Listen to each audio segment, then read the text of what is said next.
नमस्ते। आपका स्वागत है हमारे चैनल में, जिसमें हम भगवत गीता सीरीज प्रारंभ करने वाले थे। तो आइए आज हम भगवत गीता के पहले अध्याय का पहला श्लोक आरंभ करते हैं। धर्म क्षेत्रे कुरुक्षेत्रे समवेतायुयुत्सव मामका पांडवाश्चैव किम कुर्वत संजय। इसका ट्रांसलेशन पढ़ते हैं। धृतराष्ट्र ने कहा, हे संजय, धर्म भूमि कुरुक्षेत्र में युद्ध की इच्छा से एकत्र हुए मेरे तथा पांडु के पुत्रों ने क्या किया। तो अब हम इसका तात्पर्य पढ़ने जा रहे हैं, जो कि श्रीला प्रभुपाद जी ने लिखा हुआ है। इसमें प्रभुपाद जी पहले कहते हैं कि हमें भगवत गीता का जिस तरह इसमें लिखा हुआ है सिर्फ उसी तरह उसका अध्ययन करना है। हमें अपने स्वार्थ से उसका तोड़ मरोड़ के अर्थघटन नहीं करना है। और इसमें लिखा हुआ है कि जो इसे इसके मूल स्वभाव में जो इसका अध्ययन करेगा और बिना स्वार्थ के इसका अध्ययन करेगा, वो विश्व के सभी शास्त्रों के अध्ययन को और सभी वैदिक ज्ञान को के अध्ययन को पीछे छोड़ देता है। इसमें आगे कहा गया है कि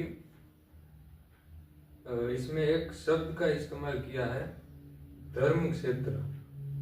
तो धर्म क्षेत्र का अर्थ यहाँ पर बिल्कुल सार्थक है, क्योंकि ये युद्ध कुरुक्षेत्र में लड़ा जाना था और वहाँ अर्जुन के पक्ष में श्री भगवान स्वयं उपस्थित थे और कौरवों के विजय को लेकर उसके पिता धृतराष्ट्र अत्यंत संदिग्ध थे। वो उनके भावी से आश्वस्त होना चाहते थे कि मेरे पुत्र को विजय मिलेगी या नहीं मिलेगी। और इसीलिए उन्होंने अपने सचिव संजय से पूछा कि उन्होंने युद्ध भूमि में क्या किया।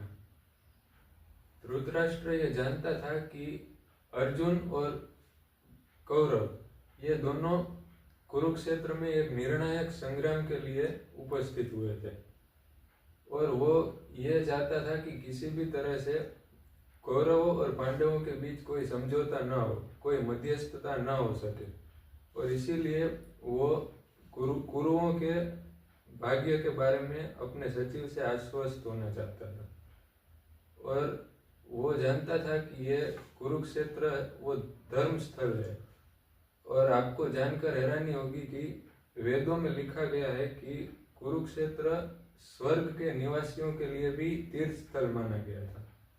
और धृतराष्ट्र को इसी बात की चिंता थी कि दुर्योधन के ऊपर इसका अच्छा प्रभाव नहीं पड़ेगा और पांडवों के ऊपर इसका पूरा अनुकूल प्रभाव पड़ने वाला था, क्योंकि वो जानता था कि पांचों पांडव स्वभाव से बहुत धार्मिक और बहुत पुण्यात्मा थे। और आगे इसमें लिखा गया है कि एक शब्द धृतराष्ट्र ने प्रयोग किया, कुरु। इससे आप समझ सकते हैं कि धृतराष्ट्र ने पांडवों को और कुरुओं को एक ही वंश के होने के बावजूद भी अलग कर दिया। पांडवों को उत्तराधिकार से विलग कर दिया था। और आप इसी बात से समझ सकते हैं कि धृतराष्ट्र हमेशा पांडवों से कितना पराया व्यवहार करते होंगे। और इसमें आगे लिखा गया है कि जिस प्रकार धान के खेत से अवांछित पौधों को उखाड़ कर फेंक दिया जाता है, ठीक वैसे ही जहाँ धर्म के पिता श्री कृष्ण जहाँ उपस्थित हो, वहाँ दुर्योधन और अन्य कौरव जैसे जो व्यक्ति है उनको उखाड़ कर फेंक दिया जाएगा, ऐसा इसमें पहले से अनुमान लगाया जा रहा है। तो आपने इस भावार्थ को पूरी तरह से पढ़ लिया है और आगे अगले वीडियो में हम दूसरे श्लोक का भी इसी प्रकार अध्ययन करेंगे। तो मैं आपसे चाहूँगा कि आप ज़्यादा से ज़्यादा मात्रा में हमसे जुड़ें और भगवत गीता का अध्ययन करें। धन्यवाद। हरे कृष्ण।